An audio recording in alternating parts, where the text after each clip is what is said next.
A paz do Senhor Jesus Cristo, meus irmãos. Eu quero aqui dar continuidade no estudo de Lucas, capítulo 12, né? Um capítulo que contém 59 versículos. Eu queria que estar lendo aqui com os irmãos, capítulo 12, do seu versículo 1 até o 3, que vai dizer assim o título: A respeito da falsidade. Milhares de pessoas se ajuntaram de tal maneira que umas pisavam as outras. Então Jesus disse primeiro aos discípulos: Cuidado com o fermento dos fariseus, isto é, com a falsidade deles. Tudo o que está coberto vai ser descoberto, e o que está escondido será conhecido. Assim, tudo o que vocês disserem na escuridão será visto, será ouvido na luz do dia. E tudo o que disserem em segredo, dentro de um quarto fechado, será anunciado abertamente. Irmãos, nós podemos olhar aqui que no versículo 1, Jesus ele alerta os discípulos a tomarem cuidado com o fermento dos fariseus, que é a hipocrisia, ou seja, não basta parecer fiel, é preciso ter um coração sincero diante de Deus. No versículo 2, ali, Jesus, nada do que está escondido permanecerá oculto para sempre. Deus conhece toda a verdade, irmãos. Toda a verdade Jesus conhece. No versículo 3 ali, tudo o que é dito ou feito em segredo, um dia será revelado. Por isso devemos viver com integridade, tanto em público quanto em particular. Irmãos, ali Jesus ele ensina a evitar a hipocrisia e a viver com sinceridade, porque Deus vê tudo, tudo, irmãos. Deus vê tudo. E a verdade sempre vira à luz.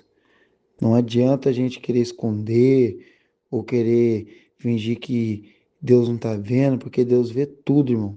Tudo que é oculto, Deus está vendo. Às vezes a gente esconde da esposa, do pastor, dos irmãos, mas de Deus nada se esconde.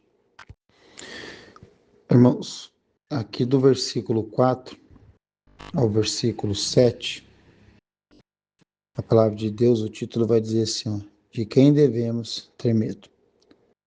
Aí Jesus continuou: Eu afirmo a vocês, meus amigos, não tenham medo daqueles que matam o corpo, mas depois não podem fazer mais nada. Vou mostrar a vocês de quem devem ter medo. Tenham medo de Deus, que depois de matar o corpo, tem o poder para jogar a pessoa no inferno. Sim, repitam, tenham medo de Deus. Por acaso não é verdade que 5 passarinhos são vendidos por algumas moedinhas? No entanto, Deus não esquece nenhum deles. Até as flores, até os fios dos cabelos de vocês estão todos contados. Não tenha medo, pois vocês valem mais do que muitos passarinhos. Aleluia, né? Irmãos, o versículo 4 ao 5, Jesus ele diz para não temer quem pode matar apenas o corpo. O maior temor deve ser ao Deus que tem autoridade sobre o destino eterno, né, irmãos? Que é o destino da nossa alma, para onde ela vai depois da morte. Só Deus tem este controle sobre a nossa alma. No versículo 6 ao 7, Jesus mostra o cuidado de Deus usando o exemplo dos passarinhos. Mesmo sendo aves de poucos valor para as pessoas, Deus conhece o cuidado de cada uma. Da mesma forma, Deus conhece você profundamente, até o número dos seus cabelos, né? Outras traduções vai dizer pardais, né? Que em questão do cuidado que Deus fala sobre os passarinhos, né? Se Deus tem o cuidado com eles, imagina com nós, que fazemos a obra, que estamos ali dispostos a cuidar das coisas de Deus. Deus também não vai cuidar de mim, de você? Deus coloca o exemplo aqui dos passarinhos, que se os passarinhos são cuidados sem fazer nada, imagina nós, irmãos, que praticamos a palavra do Senhor, que andamos segundo o caminho do Senhor. Não viva com medo das pessoas. Respeite a Deus e confie que Ele conhece, valorize e cuida de nós, irmãos. Seu versículo 8, irmãos, ao versículo 12, o título vai dizer assim, ó, confessar e negar Cristo. Jesus disse ainda, eu digo a vocês que se alguém afirmar publicamente que é meu, então o Filho do Homem também afirmará diante dos anjos de Deus que essa pessoa é dele. Mas aquele que disser publicamente que não é meu, o Filho do Homem também dirá diante dos anjos de Deus que essa pessoa não é dele. Quem falar contra o Filho do Homem será perdoado, porém, quem blasfemar contra o Espírito Santo não será perdoado. Quando levarem vocês para serem julgados nas sinagogas ou diante dos governadores e autoridades, não fiquem preocupados pensando como vão se defender ou o que vão dizer, pois naquela hora o Espírito Santo lhe ensinará o que devem dizer. Aleluia. Irmãos, ali do versículo 8 e o versículo 9, né? Ali está dizendo que quem reconhecer e permanecer fiel a Jesus diante das pessoas será reconhecido por ele diante de Deus. Quem o rejeitar também será rejeitado. No versículo 10 ali está querendo dizer há perdão para muitos pecados, mas rejeitar deliberadamente a ação do Espírito Santo significa fechar o coração à própria fonte do perdão. Então, irmãos, ele está querendo dizer que se nós blasfemar contra o Espírito Santo, não há perdão, né? Jesus, ele perdoa qualquer tipo de pecado que nós cometemos, mas o único que a Bíblia condena é quando nós blasfemamos contra o Espírito Santo. Ali no versículo 11, no 12, quando os discípulos forem levados diante de autoridades por causa da fé, não precisam ficar desesperados sobre o que dizer, pois o Espírito Santo lhe dará as palavras certas no momento.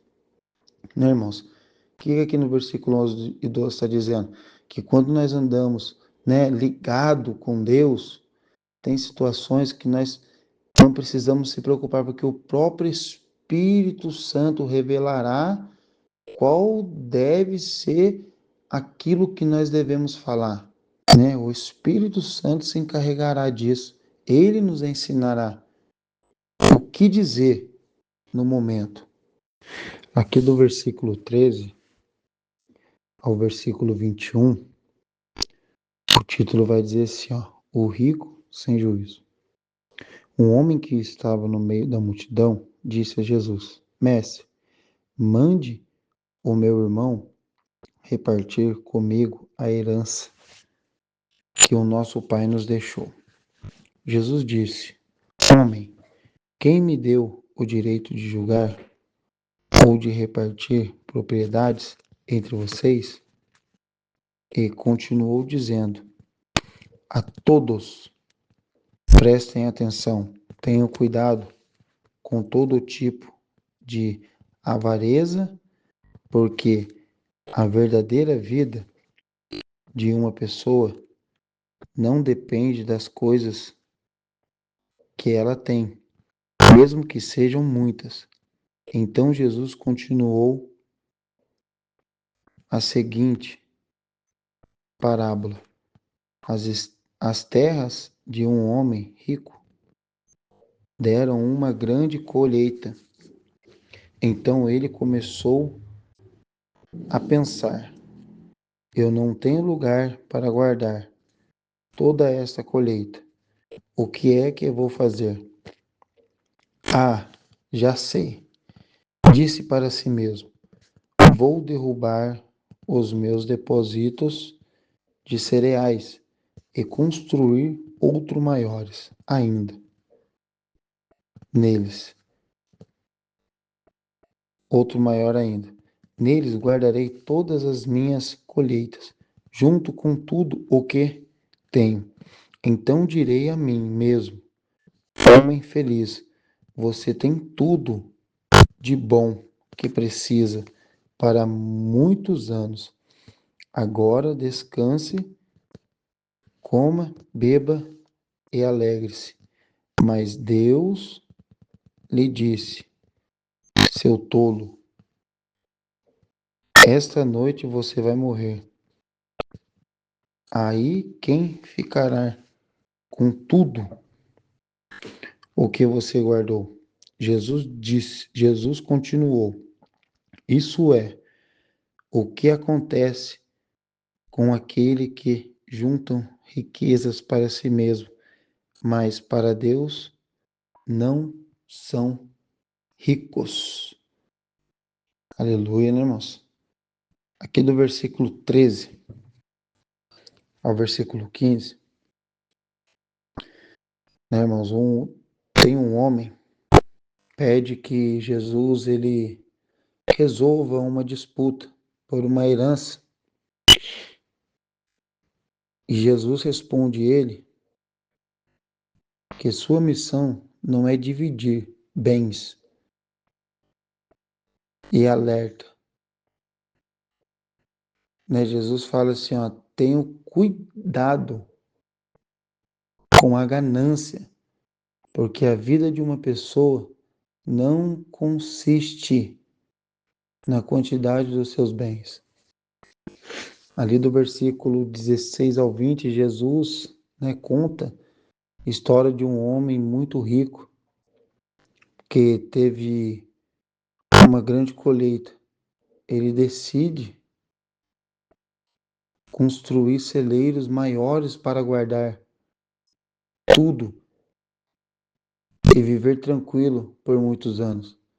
Porém, naquela mesma noite, ele morre e não aproveita nada do que acumulou.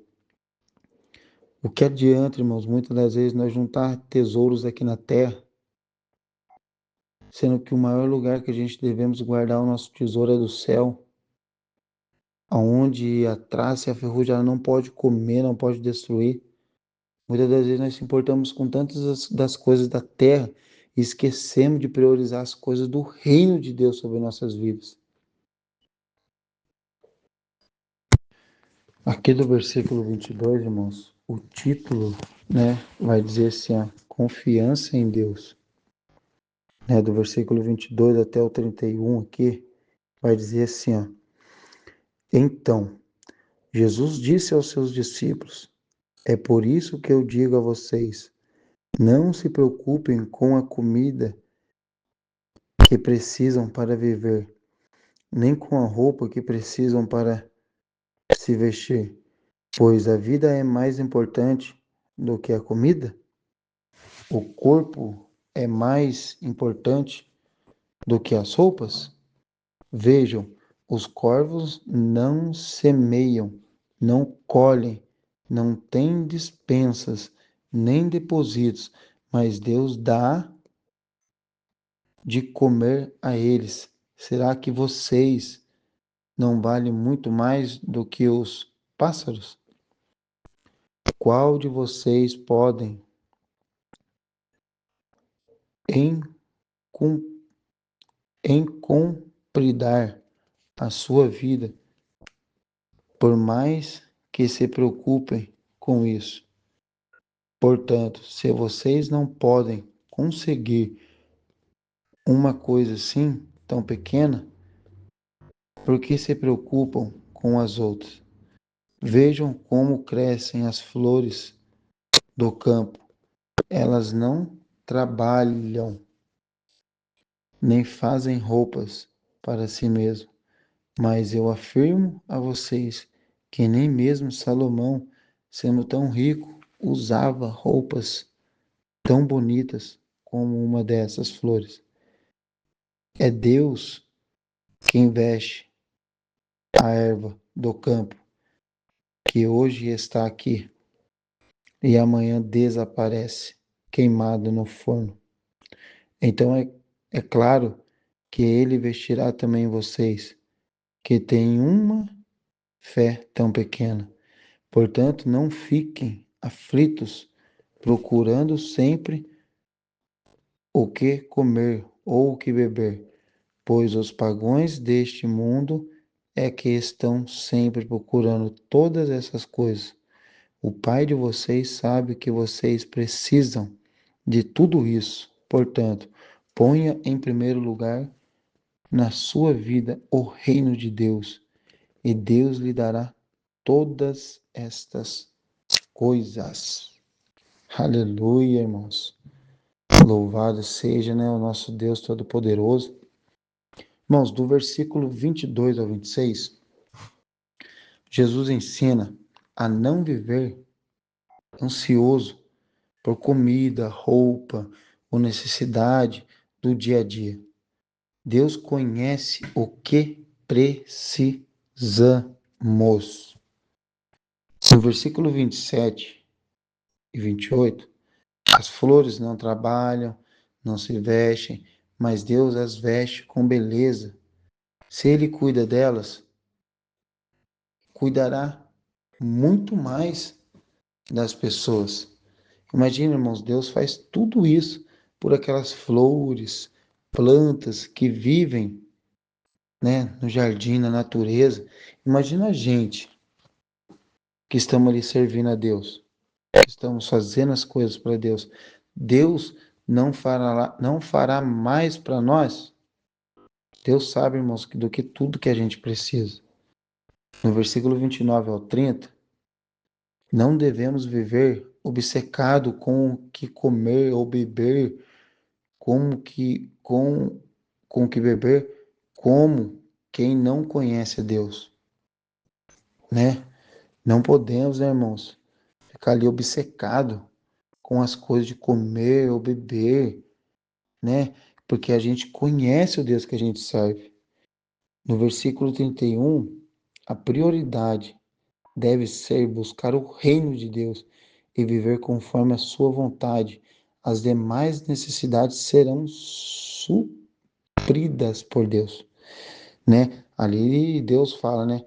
Se a gente buscar primeiro o reino de Deus, todas essas coisas vai ser acrescentado, né? Ele é bem claro, ele fala assim, não se preocupe com o que comer, com o que beber e com o que vestir, né? Quando nós priorizamos o reino de Deus, automaticamente Deus supre todas essas coisas que a gente citou aqui na nossa vida, né? Por isso que a gente tem que priorizar as coisas de Deus, para quando nós priorizar, Deus sempre suprirá as nossas necessidades. Aqui, irmãos, do versículo 32 ao 34, o título vai dizer assim, ó, riquezas no céu. Jesus continuou: meu pequeno rebanho, não tenha medo, pois o Pai tem prazer em dar o reino a vocês. Vendam tudo o que vocês têm e deem o dinheiro aos pobres. Arranjem bolsas que não se estragam e guardem as suas riquezas no céu, onde elas nunca se acabarão, porque lá os ladrões não podem roubá-las e as traças não podem destruí-las, pois onde estiver as suas riquezas, aí estará o coração de vocês. Irmãos, aleluia, né? No versículo 32, né, Jesus ele ensina a não colocar a confiança nas riquezas, mas a ser generoso e investir no que tem valor eterno, ajudando os outros, né?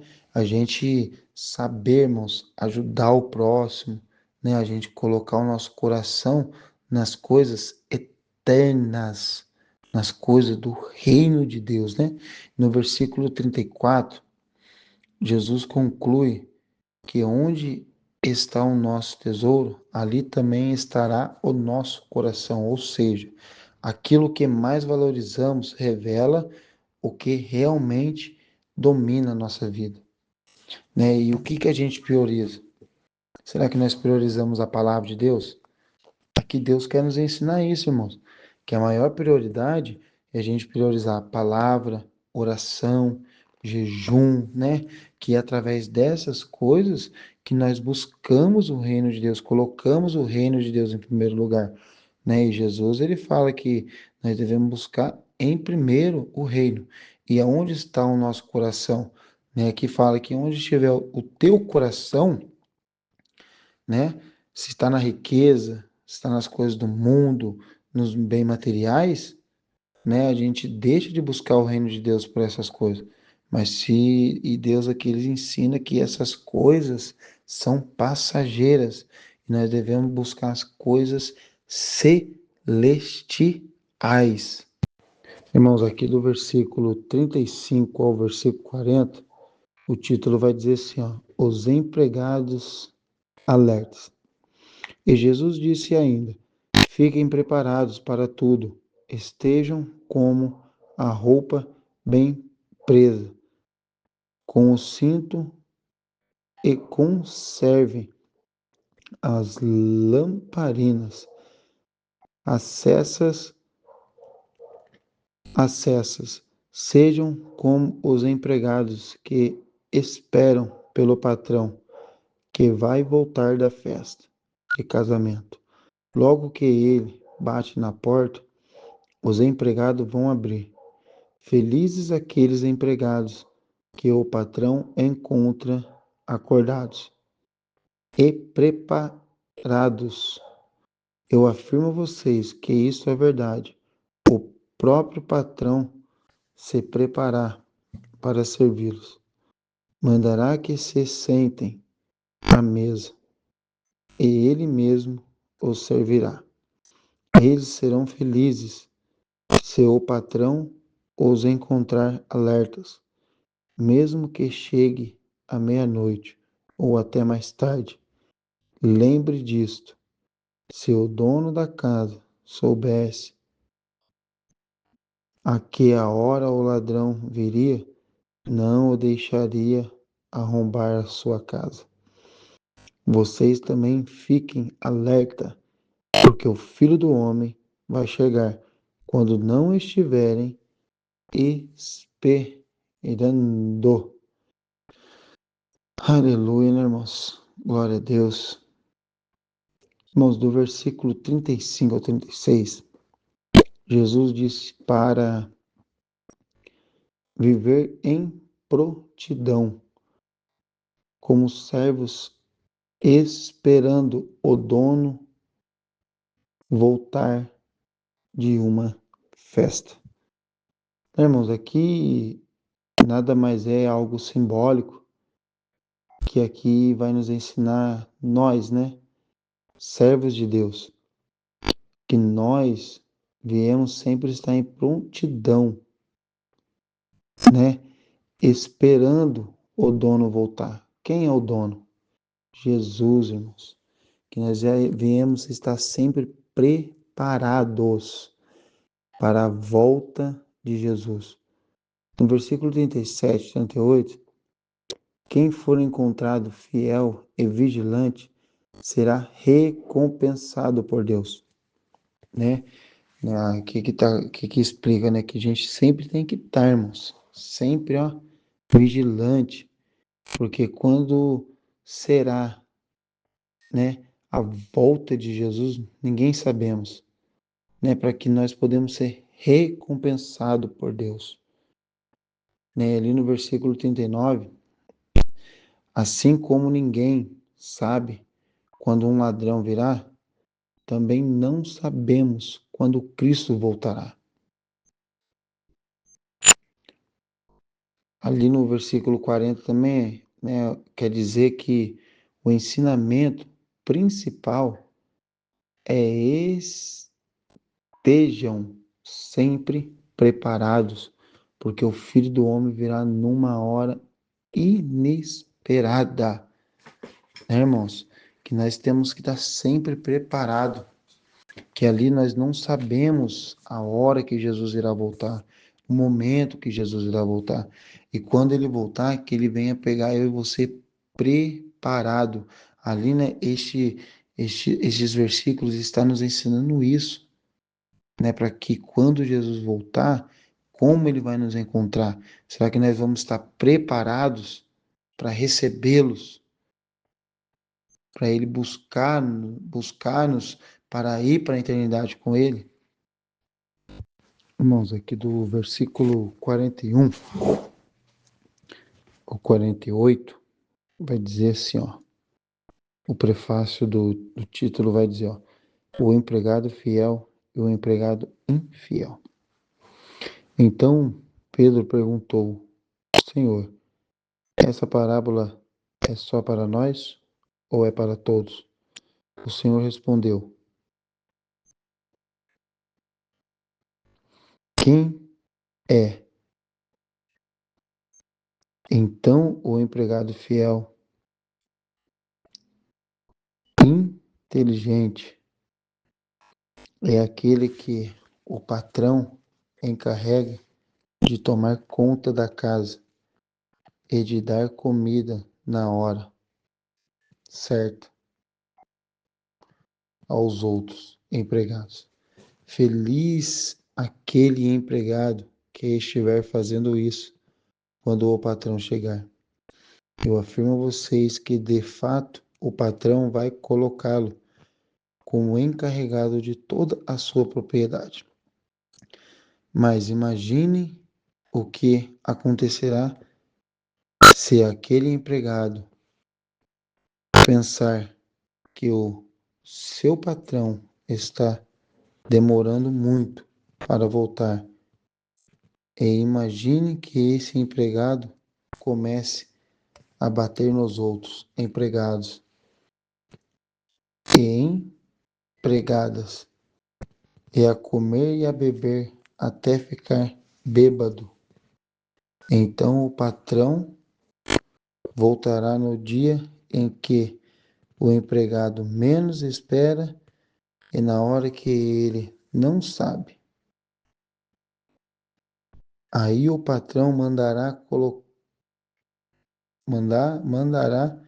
cortar o empregado em pedaços e o condenará a ir para o lugar aonde os desobedientes vão.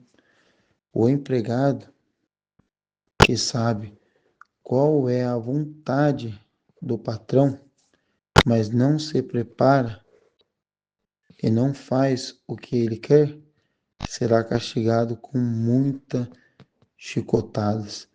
Mas o empregado que não sabe o que o patrão quer e faz alguma coisa que merece castigo, esse empregado será castigado com poucos chicotadas. Assim será pedido muito de quem recebe muito, e daquele a quem muito é dado, muito será pedido. Aleluia, né? Glória a Deus. Irmãos, aqui, né, do versículo 41 ao 48, né? Pedro pergunta se a parábola é só para os discípulos. Interessante que Jesus vai responder falando do servo fiel que cumpre sua missão enquanto espera o Senhor voltar, né? Esse servo será recompensado, né? Assim a gente podemos colocar para nossas vidas, né? Que Jesus ele responde falando, né, do servo fiel. E é isso que Deus espera da gente, né? Jesus veio à Terra, cumpriu a lei, né? Cumpriu tudo aquilo que eu e você não poderíamos cumprir, foi ao Pai, está preparando o lugar e chegará um momento que ele voltará, né? E esse servo será recompensado, que fala que somos nós, né? E como nós estamos esperando Jesus, né? Será que estamos sendo servos fiéis a Ele? Aleluia, né? E ali no versículo 45, 46, né? O servo fiel pensa que o Senhor vai demorar, passa a agir com violência, egoísmo, quando o Senhor, né? Egoísmo, quando o Senhor voltar de surpresa, eles serão julgados, né? Assim podemos trazer para nossas vidas. Quantas vezes nós agimos na violência, no egoísmo, de qualquer jeito, de qualquer maneira, sem se preocupar com a vida de Jesus, achando que Jesus não irá voltar, né? Muitos pensam assim, né? E Jesus voltará do nada, quando a gente menos esperar, de surpresa, né? Ele voltará.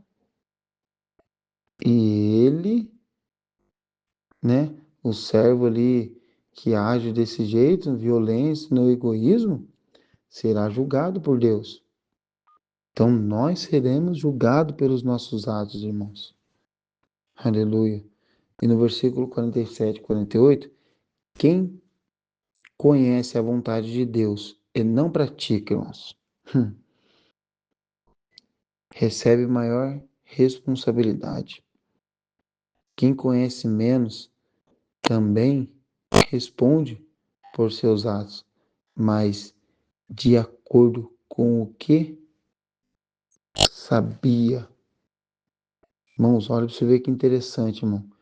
Quem conhece a vontade de Deus e não a pratica, recebe a maior responsabilidade. Por quê? Porque conhece, irmãos. Sabe o que tem que praticar, sabe o que tem que fazer, irmãos. Né? A Bíblia ela vai dizer que quanto mais dado é cobrado sobre nós, e isso será cobrado naquele grande dia daquilo que foi entregue nas nossas mãos para a gente fazer, irmãos. A responsabilidade é nossa.